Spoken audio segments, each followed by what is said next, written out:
सुनो पंडित, कल तक वह बैल मेरे महल में होना चाहिए, वरना तुम्हें कठोर दंड दिया जाएगा।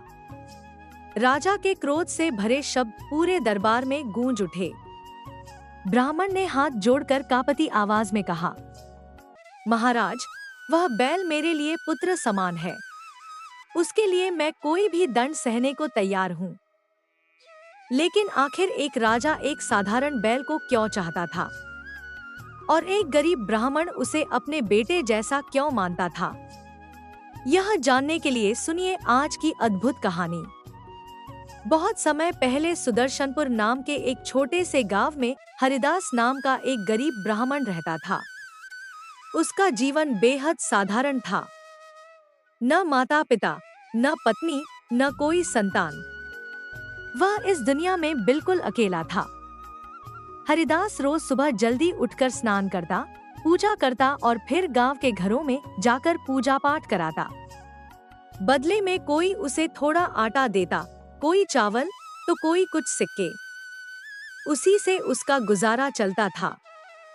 वह सादा जीवन जीता था और भगवान में गहरी आस्था रखता था। समय बीतता गया।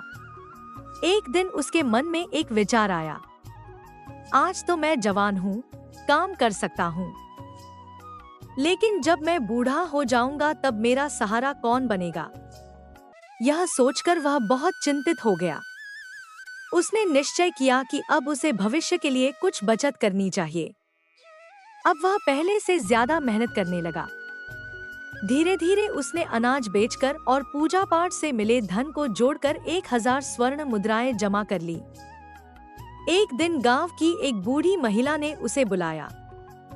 पंडित जी, मेरी गाय मर गई है। उसकी आत्मा की शांति के लिए पूजा कर दीजिए। हरिदास ने पूरी श्रद्धा से पूजा और हवन कराया। पूजा समाप्त होने के बाद बूढ़ी महिला एक छोटे से बछड़े को लेकर आई। उसने कहा, मेरे पास दक्षिणा में देने के लिए यही है, कृपया इसे स्वीकार कर लीजिए।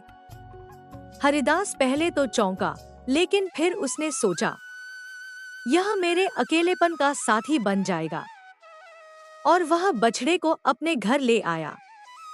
धीरे धीरे वह बछड़ा बड़ा होने लगा। हरिदास उसे अपने बेटे की तरह पालता। उसके लिए घास लाता, पानी पिलाता, प्यार से सहलाता और उससे बातें करता। समय बीतते बीतते वह बछड़ा एक बेहद सुंदर, शक्तिशाली और चमकदार बैल बन गया। उसका नाम हरिदास ने रखा, नंदी। अब नंदी केवल एक पशु नहीं था, बल्कि हरिदास का परिवार था। पूरा गांव नंदी की ताकत और सुंदरता की चर्चा करने लगा। यह बात गांव के लालची व्यापारी धनराज सेठ तक पहुंची। वह बैल देखकर लालच में भर गया। पंडित जी, यह बैल मुझे बेच दीजिए। जितनी कीमत कहेंगे दूंगा। हरिदास ने साफ मना कर दिया। यह बैल मेरे लिए पुत्र समान है। सेठ के मन में ईर्ष्या भर गई। कुछ दिनों बाद उसने राजा के कान भर दिए। महाराज, ऐसा अद्भुत बैल पूरे राज्य में नहीं है। राजा ने हरिदास को दरबार में बुलाया और बैल मांग लिया।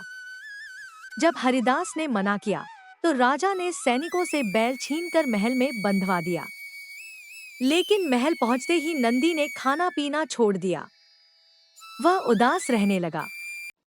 राजा ने जब यह देखा तो उसे अपनी गलती का एहसास हुआ। उसने कहा, सच्चा प्रेम किसी ताकत से छीना नहीं जा सकता। राजा ने तुरंत हरिदास को बुलाकर बैल वापस लौटा दिया।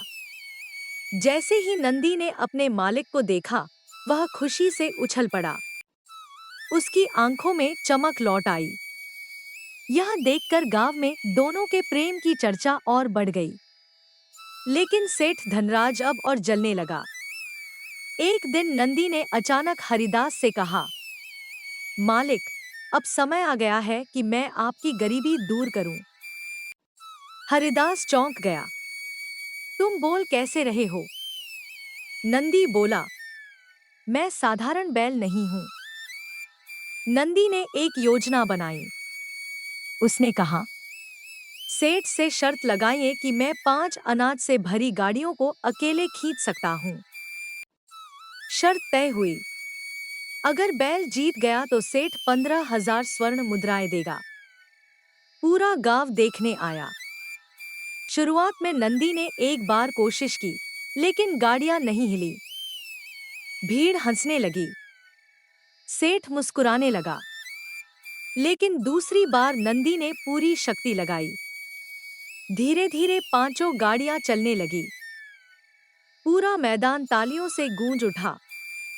सेठ हार गया। उसे 15,000 स्वर्ण मुद्राएं देनी पड़ी। रात को सेठ ने अपने गुंडों के साथ नंदी पर हमला करवाया। लेकिन सुबह वही गुंडे घायल पड़े मिले।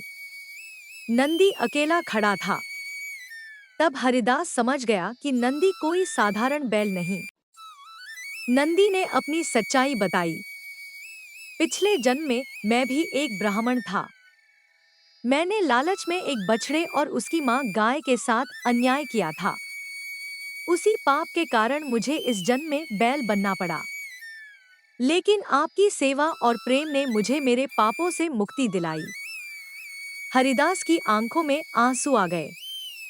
उसने नंदी को गले लगा लिया। उस दिन के बाद दोनों सुख से रहने लगे।